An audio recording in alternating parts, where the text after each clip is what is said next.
On today's Miami Vice, Tubbs wades into a dangerous hostage situation, and even having Ving Rhames on his side doesn't do him much good. Fortunately for Tubbs, his partner's got his back.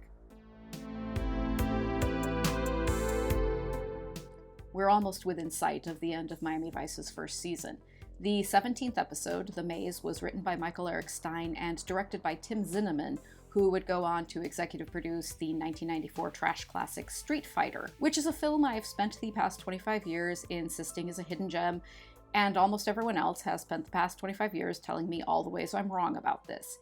In any case, this is the sole foray into Miami Vice for both Stein and Zinnemann, and they do a nice job. Here we go. After a night on the town with a couple of other Vice detectives, Crockett and Tubbs attempt to break up a violent attack on a shopkeeper. While Vice is chasing down the attackers, a gang of siblings known as the Escobars, one of the detectives is killed and the Escobars escape. Crockett and Tubbs head to a cool dance club to grill Pepe, a known associate of the Escobars, as to where the brothers may be hiding. First, though, we get to see Pepe bust several moves on the dance floor, because Pepe is played by dance legend Adolfo Shabba-Doo Quinones, star of Breakin' and Breakin' 2 Electric Boogaloo, and if you cast Adolfo Shabba-Doo Quinones on your TV show, you're gonna let him pop and lock to his heart's content. That's just logic. After he finishes dancing, Pepe tells Crockett and Tubbs that the Escobars are holed up in a condemned building filled with squatters known as the Maze. Miami PD doesn't want to endanger the squatters by sending in a heavily armed SWAT team after the Escobars, so Tubbs volunteers to go in first and quietly evacuate the building. He poses as a guitar-wielding Jamaican vagrant and saunters into the building while singing a wistful tune. The song he's singing is Livin' the Book of My Life off the 1985 album of the same name by Philip Michael Thomas.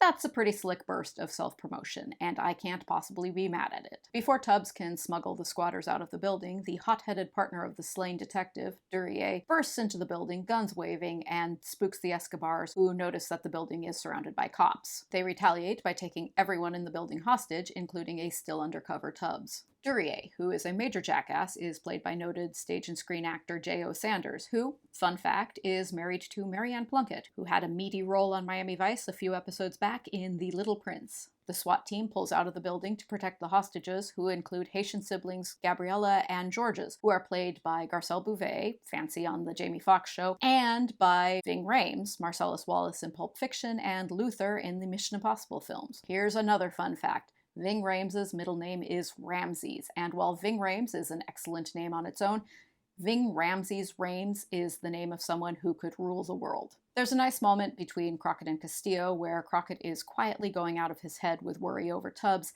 and Castillo manages to reassure him with a few brisk words without ever becoming sentimental. At its best, Miami Vice tended to be pretty skillful at both subtle characterizations and at getting a great deal of useful information across without resorting to a lot of dialogue. Actually, this episode has a lot of nice little moments, like this bit here where Tubbs arm wrestles one of the hostages, a small boy, in order to distract him from all the badness going on around them. It takes place in the background of a scene while a lot of other stuff is going on, and it's good for reinforcing that Tubbs is just a nice, cool guy. The Escobars demand $100,000 and a helicopter to the Bahamas in exchange for the release of the hostages. Heading up the negotiations is Lieutenant Davis, played by Joe Morton, known for Terminator 2 Judgment Day and Scandal, among many other projects. While waiting for the police to fulfill their demands, one of the Escobars decides to pass the time by trying to rape Gabriella.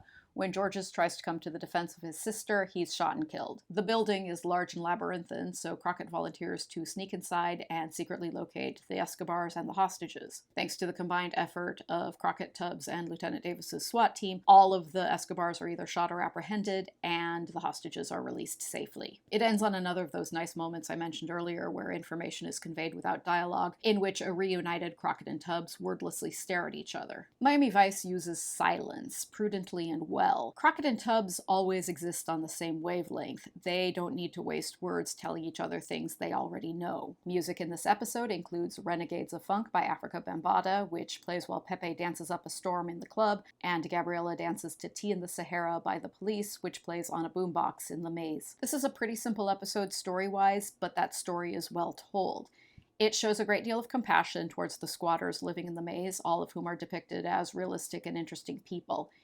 In the bleak and often merciless world of Miami Vice, it's nice how Lieutenant Davis prioritizes the safety of the squatters over finding the Escobars. It's also good for demonstrating the depth of the bond between Crockett and Tubbs, who, over the course of their partnership, have become closer than brothers. I'm going to give this episode 4 flamingos. Next week, we get the Switek and Zito buddy comedy none of us really asked for. Gotta say, I have not watched that episode since 1985 because I always seem to skip it whenever I go on a Miami Vice binge, so this could be interesting. I'm gonna go in with an open mind though, and I hope you'll join me. Please subscribe to my channel if you feel so inclined, and I will see you later. Thank you for joining me. Goodbye.